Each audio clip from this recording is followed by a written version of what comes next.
ಏನು ನಿನ್ನ ಮಾವನ ಮನೆಗೆ ನೀನು ಬಂದದ್ದ? ಹೋಗುತ್ತಿ ಒಳಗೆ ಹೋಗು. ಇಲ್ಲಿ ಇನ್ನು ಇಷ್ಟು ದೊಡ್ಡ ದೇಹ ನಿಂತಿಲ್ಲ, ಕಾಣುವುದಿಲ್ಲವೇನೋ ನಿನಗೆ?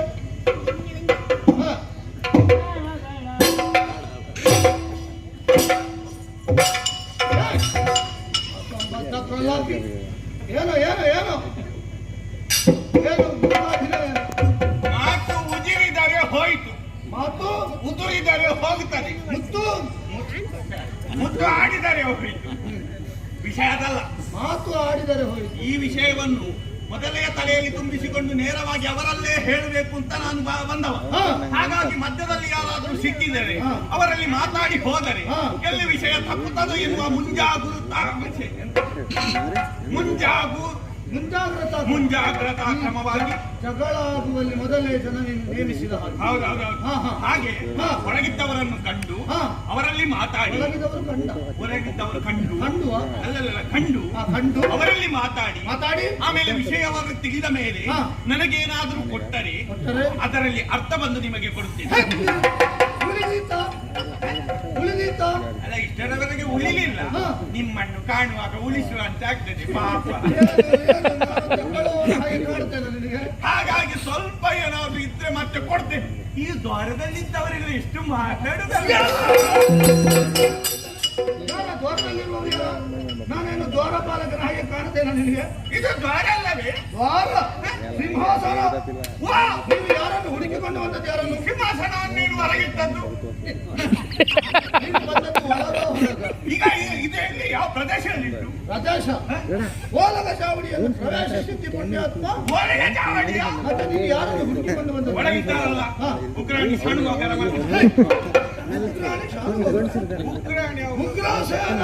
ಮಗ ಚಟ್ಟಮಲ್ಲ ಕಂಸ.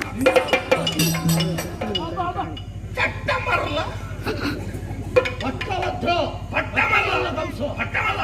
ಪಟ್ಟಮಲ್ಲ ಕಂಸರನ್ನು ಕಂಡು ಅವರಲ್ಲಿ ಒಂದು ವಿಷಯವನ್ನು ಹೇಳಿ ಆಮೇಲೆ ಬರುವಂತ ನಾನು ವೇಗದಲ್ಲಿದ್ದ. ನೀನು ಒಳಗೆ ಹೋಗಿಯೇ ಕಾಣಬೇಕು ಅಂತಿಲ್ಲ, ಮತ್ತೆ ಇಲ್ಲಿಂದಲೇ ನೀನು ಕಾಣಬಹುದು. ಅವರ ಇಲ್ಲಿಂದಲೇ ಹೇಗೆ ಬಲ್ಲಯ? ಹೇಗೆ ನಿನ್ನ ಕಣ್ಣೆದುರು ಈ ಸಿಂಹಾಸನವನ್ನೇರಿ ಕುಳಿತ ನಾನು ಬಣ್ಣಲ್ಲಿ ಹಿಡ್ಕ ಮಾತಾಡ್ತಿರಪ್ಪ.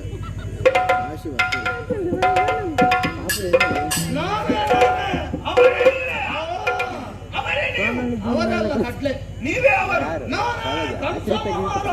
ನೀವೇನು ಹೀಗೆ ಹೇಗಿರ್ಬೇಕು? ನಿನ್ನ ಕಲ್ಪನೆ ಹೇಗಿದ್ದು?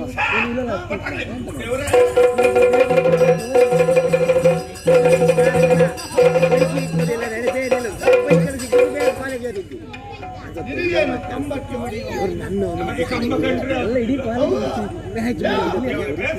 ಬೇಸರಿಸುವುದಿಲ್ಲ ಅಂತ ಗೊತ್ತಾಗ್ಲಿಲ್ಲ, ಆಡಿಬಿಟ್ಟೆ. ನೀನು ಯಾರು? ಎಲ್ಲಿಂದ ಬಂದವ?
ಸೀರೆ ಉಟ್ಕೊಂಡು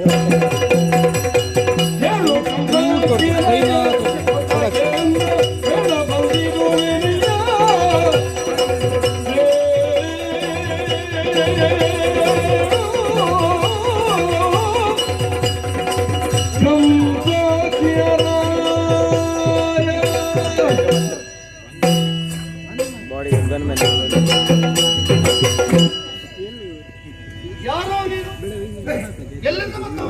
ಸರಿಯಾದ ಸಮಯಕ್ಕೆ ಬಂದಿದ್ದೇನೆ. ನಾನು ಎನಿಸಿದ್ದು ಬರುವಾಗ ನಿಮ್ಮ ವಿಸರ್ಜನೆ ಆಗಿರ್ತದೆ. ಏನು ಪ್ರತಿಷ್ಠಾಪನೆ ಮಾಡಿದ ಇಲ್ಲಿ? ಸಭಾ ವಿಸರ್ಜನೆ. ಹಾಗೆ ಸಭಾ ವಿಸರ್ಜನೆ ಆಗುವಕ್ಕಿಂತ ಮೊದಲು ಬಂದು ಸೇರಬೇಕು ಅಂತ ನಾನು ಕೂಡ ಓಡಾಡಿ ಬಂದ. ಸ್ವಲ್ಪ ಹೊತ್ತಾಗುತ್ತಾ ಇದ್ರೆ ನಾನು ಹೋಗಿ ಆಗ ಹೌದಪ್ಪ, ವಿಷಯ ಒಂದು ಗಂಭೀರವಾಗಿರುವುದರಿಂದ ಕತ್ತ ಸಮಯಕ್ಕೆ ಹೋಗಿ ಮುಟ್ಟಿಸಬೇಕು ಎನ್ನುವ ಹಾಗೆ ನಮ್ಮ ಅರಸರ ಆಜ್ಞೆ ಆಗಿದೆ. ನೀನೇ ಈಗ ವಿಷಯ ಎಲ್ಲಿಂದ ಬಂದವನು ಗೊತ್ತಾಗಲಿಲ್ಲ. ನಾನು ಯಾರು ಗೊತ್ತಾಗ. ನೀವು ಇದು ಗಿರಿರಾಜ ತಿಂದಿದ್ದೀರಾ? ಎಂತದು? ಗಿರಿರಾಜ ತಿಳಿದಿದ್ದೀರಾ? ಗಿರಿರಾಜ ಅಂತ ಕೇಳಿದ್ದೆ. ಗಿರಿರಾಜ ತಿಳಿದಿದ್ದೀರಾ? ತಿಳಿದಿದ್ದೇನೆ. ಅಲ್ಲಿಂದಲೇ ಬಂದವ. ಅಲ್ಲಿಂದಲೇ ಬಂದವನು. ಹೌದು. ಯಾರು ಕಳುಹಿಸಿದ್ದು? ಯಾಕಾಗಿ ಬಂದವನು? ಜ್ವರ ಬಂದ ಕಳಿಸಿದ್ದು. ಯಾರು? ಜ್ವರ ಬಂದ ಕಳಿಸಿದ್ದು. ಯಾರಿಗೆ ಜ್ವರ ಬಂದದ? ಜರಾಸಂಧ. ಜರಾಸಂಧ. ಇದು ವಿಷಯ ಗೊತ್ತುಂಟಾ? ಏನು ಗೊತ್ತಿಲ್ಲದೆ ಆ ಊರು ಗೊತ್ತುಂಟಾ? ಏನು ಗೊತ್ತಿಲ್ಲದೆ ಜರಾಸಂಧನ ಜನನವನ್ನು ಗಿರಿರಾಜನ ಅರಸ ಜರಾಸಂಧನ ಜನ ನನ್ನ ಗುರುಗಳ ಜನ. ಹೌದೌದು. ಅವರ ಪಟ್ಟ ಶಿಷ್ಯ ನಾನು. ನೀನು ಯಾರು ಅಂತ ನಾನು ಭಾವಿಸಿದ್ದೆ. ಅವರ ಜನವೇ ನೀನು ಅಂತ ಆದ ಮೇಲೆ ನಿನ್ನನ್ನು ಇಷ್ಟು ದೊಡ್ಡ ವ್ಯಕ್ತಿಯನ್ನು ನಿಲ್ಲಿಸಿ ನಾನು ಮಾತಾಡ್ತಾ ಇದ್ದೇನಲ್ಲ. ನಾನು ಮೊದಲೇ ಹೇಳಿದೆ. ಎಲ್ಲಿಟ್ಟು ಆಸೆಯ ಕುರಿತು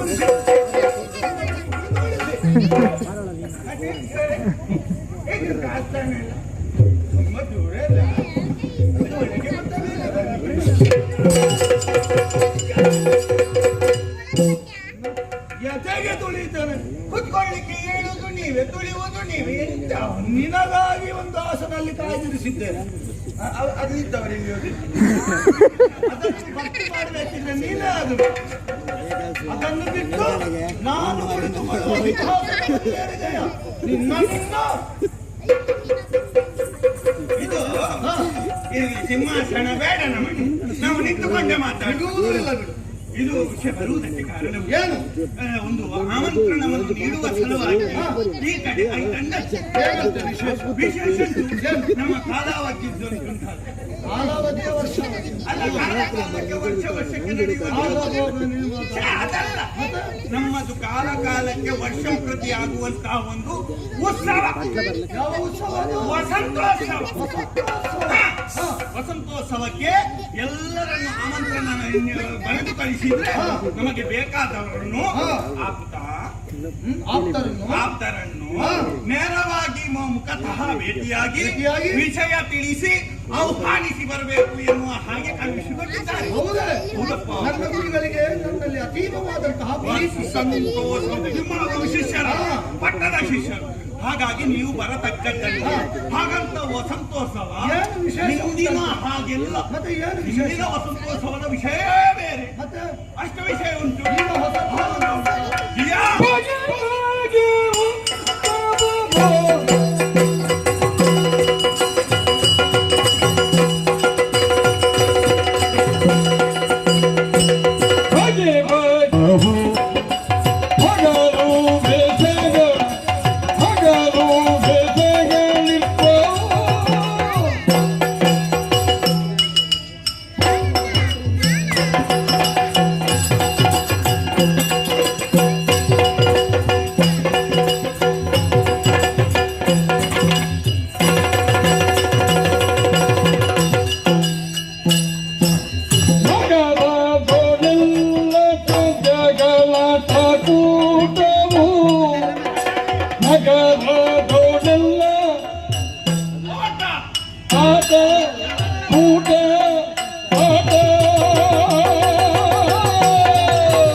ನಿನ್ನಂತವನು ನಾನು ಕಂಡಿದ್ದೇನೆ.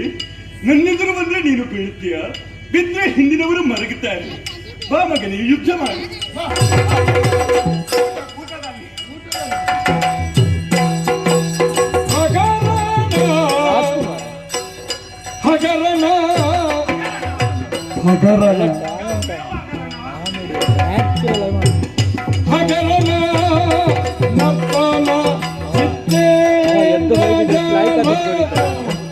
ಹೆಂಗ್ ಮಾಡ್ತಾರೆ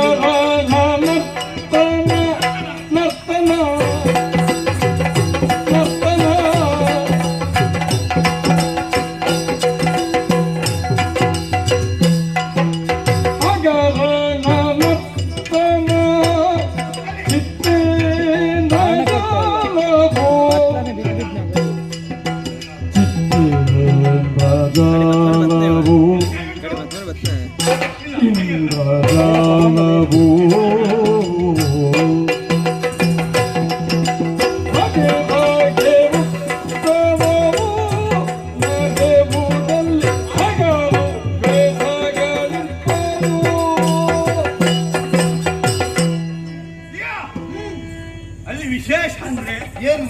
ಹಿಂದಿನ ಹಾಗೆ ಮಾಡಿದ್ರೆ ಉತ್ಸವಕ್ಕೆ ಯಾರು ಕೂಡ ಆಸಕ್ತಿ ತೋರುವುದಿಲ್ಲ ಎನ್ನುವಂತಹ ಕಾರಣದಿಂದಾಗಿ ವಿಶೇಷವಾದಂತಹ ಆಕರ್ಷಣೆಯನ್ನು ಇಟ್ಟು ಜನಗಳನ್ನು ಬರಮಾಡಿಸಿಕೊಳ್ಳುವುದರ್ಥ ಮೂಲ ಉದ್ದೇಶ. ಏನು ವಿಶೇಷ? ಹೌದಪ್ಪ. ಏನೆಲ್ಲ ಉಂಟು? ಅಯ್ಯೋ, ಮೊದಲಿಗೆ ಒಂದು ಭವ್ಯವಾದಂತಹ ಮೆರವಣಿಗೆ, ಸಾಲು ಒಂದು 24 ಕೋಟೆಗಳು, ಅದರಲ್ಲಿ ಕಳಸವನ್ನು ಹಿಡಿದುಕೊಂಡು ಸರಿ. ಆಮೇಲೆ ಮುಖ್ಯ ಅತಿಥಿಗಳು ಅಧ್ಯಕ್ಷ ಪೀಠವನ್ನು ಅಭ್ಯಾಗತರು ಮೆರವಣಿಗೆಯಲ್ಲಿ ಬರುವುದು. ಸರಿ. ಆಮೇಲೆ ಅವರಿಗೆ ಉಚಿತ ಆಸನವನ್ನು ಕುಳ್ಳಿರಿಸಿ ಅವರಿಗೊಂದು ಮಲಾರ್ಪಣೆಯನ್ನು ಮಾಡಿ. ಯಾವ ಅರ್ಪಣೆ? ಮಾಲಾರ್ಪಣೆ. ಮಾಲಾರ್ಪಣೆಯನ್ನು ಮಾಡಿ ಅವರನ್ನೆಲ್ಲ ಸ್ವಾಗತಿಸಿ ಸಾಂಸ್ಕೃತಿಕ ಕಾರ್ಯಕ್ರಮವನ್ನು ಕಾರ್ಯಕ್ರಮವನ್ನು ಪ್ರಾರಂಭಿಸುವುದು. ಯಾವುದೆಲ್ಲ? ಅಯ್ಯೋ, ಒಂದು ಅಲ್ಲ, ಎರಡು ಅಲ್ಲ, ಮತ್ತೆ ಹಲವು ಬಗೆಯ ಸಾಂಸ್ಕೃತಿಕ ಕಾರ್ಯಕ್ರಮ ಉಂಟು. ಮೊದಲಾಗಿ ಚಿಂತನ, ಬೆಳಿಗ್ಗೆ ಮಂಥನ, ಆಮೇಲೆ ಪೋಯನ, ಆಮೇಲೆ ಜತ್ತನ, ಆಮೇಲೆ ಲಕ್ಕೆನ. ಬೆಳಿಗ್ಗೆ ಮಂಥನ ಅಂದ್ರೆ ಏನು? ಮಂಥನ ಆ ಚಿಂತನ ಮಂಥನ ಕಡೆಯುವುದು. ವಿಷಯಗಳನ್ನು ತಲೆಯಲ್ಲಿರಿಸಿ ಕಡೆಯುವುದು. ಜತ್ತನ ಅಂತ ಹೇಳಿದ್ರೆ ಅದು ಕೆಲವಲ್ಲ, ಬೇರೆ ಬೇರೆ ಕಡೆ ಇದ್ದು ಅದಕ್ಕೆ ನಿರ್ದಿಷ್ಟವಾದಂತಹ ಪದಕ್ಕೆ ಒಂದು ನಿರ್ದಿಷ್ಟವಾದಂತಹ ಅರ್ಥ ಇಲ್ಲ. ಒಂದು ಯಾವುದೋ ಒಂದು ಕಾರ್ಯಕ್ರಮ ಅರ್ಥ ಇಲ್ಲದ ಪದವನ್ನು ಬಳಸುವುದ? ಹೆಸರು ಇಡ್ಲಿಕ್ಕೆ ಗೊತ್ತಿಲ್ಲ, ಹಾಗಾಗಿ ನಾವೇ ಇಟ್ಟದ್ದು. ಸರಿ ಸರಿ. ಹೌದೌದು. ಆಮೇಲೆ ಗಾಯನ ಉಂಟು. ಗಾಯನ ಉಂಟಾ? ಗಾನವೈಭವ. ಯಾರು ವಿಶೇಷ? ಗಾನವೈಭವದಲ್ಲಿ ತುಂಬಾ ಬಂದಿದ್ದಾರೆ. ಯಾರೆಲ್ಲ? ಮೊದಲ ಉತ್ತರಾದಿ, ದಕ್ಷಿಣಾದಿ, ಪೂರ್ವ ಪಶ್ಚಿಮಾದಿ, ನೈಋತ್ಯಾದಿ, ಆಮೇಲೆ ಕೊನೆಗೆ ತುಂಬಾ ಉಂಟು. ಆಮೇಲೆ ನೀನು ದಿಕ್ಕುಗಳನ್ನು ಹೇಳಿದ್ದ? ದಿಕ್ಕಲ್ಲ, ಆ ಕಡೆಯಿಂದ ಬಂದಂತಹ ರಾಗವನ್ನೆಲ್ಲ ಒಟ್ಟು ಮಾಡಿ ಹೇಳಿದ್ದು. ಇದು ಕಲ್ಯಾಣಿಯನ್ನು ಹಿಡಿದು ತೋಡಿಗೆ ಇಳಿದು ಉದಯದಲ್ಲಿ ಕಾಪಿಯಲ್ಲಿ ಮುಗಿಸುವುದು. ತೋಡಿಗೆ ಇಳಿದ ಮೇಲೆ ಬದುಕುತ್ತಾರೇನೋ? ಅದಲ್ಲ, ಅದು ರಾಗಗಳು. ಕಲ್ಯಾಣಿ, ತೋಡಿ, ಇದು ಎಂತದ್ದು? ನಾನು ಹುಡುಗಿಯರ ಹೆಸರು ಹೇಳಿದ್ದೆ. ಮತ್ತೊಂದು ಅದೇ ತುಂಬಾ ಉಂಟು ಗಾಯನ. ಆಮೇಲೆ ಸಂಗೀತ ಕಾರ್ಯಕ್ರಮ ಉಂಟು. ಆಮೇಲೆ ಇಂದ್ರಜಾಲ, ಮಹೇಂದ್ರ ಜಾಲ, ಉಜಾಲ, ಓಯ್ಜಾಲ, ಬತ್ತಿಜಾಲ. ಯಾರು? ಉಜಾಲ ಅಂದ್ರೆ ಭವಿಷ್ಯವನ್ನು ಉಜ್ವಲಗೊಳಿಸುವಂತಹ ಒಂದು ಮಾಯಾಜಾಲ. ಅದಕ್ಕೆ ಹೆಸರು ಉಜಾಲ. ಓಯ್ಜಾಲ ಅಂತ ಹೇಳಿ ಅದು ಹೋಗಿ ಅಲ್ಲಿ ನೋಡುವಾಗ ಇಂದ್ರಜಾಲ ಇರುವುದಿಲ್ಲ. ಹಾಗೆ ಮರೆಯಾಗಿ ಹೋಗುದು ಅಷ್ಟೇ ಅಲ್ಲ. ಆಮೇಲೆ ನಾಟ್ಯ ವೈಭವ ಅಂತ ಕೆಲವರಿದ್ದಾರೆ. ಸರಿ, ಅವರದೊಂದೊಂದು ಕುಣಿತ ಉಂಟು. ನೋಡ್ಲಿಕ್ಕಲ್ಲ, ಅಷ್ಟು ಉಂಟು ಅಂತ. ಕಡೆಗೆ ಹರಿವಾಣ ಇಟ್ಟು, ಅದರ ಮೇಲೆ ಇಟ್ಟು, ಕಾಲಿಟ್ಟು, ತಲೆಯಲ್ಲಿ ಕೊಡಪಾನ ಇಟ್ಟು, ಹರಿವಾಣ ನೃತ್ಯ, ಕೊಡಪಾನ ನೃತ್ಯ. ಸರಿ. ಆಮೇಲೆ ಇದು ಸಿಂಗಾರಿ ಮೇಳ. ಹೌದಾ? ಡೊಳ್ಳು ಕುಣಿತ ಉಂಟು. ಹೌದಾ? ಆಮೇಲೆ ಇದು ವೀರಗಾಸೆ ಉಂಟು. ಹೌದಾ?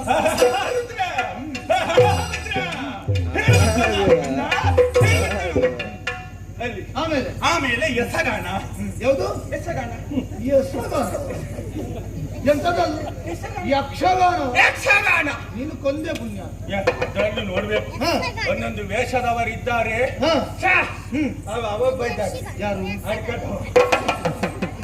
ಅವನದೊಂದು ಪುಂಡಿ ವೇಷ ನೋಡ್ಬೇಕು. ಎಂತದ್ದು ವೇಷ?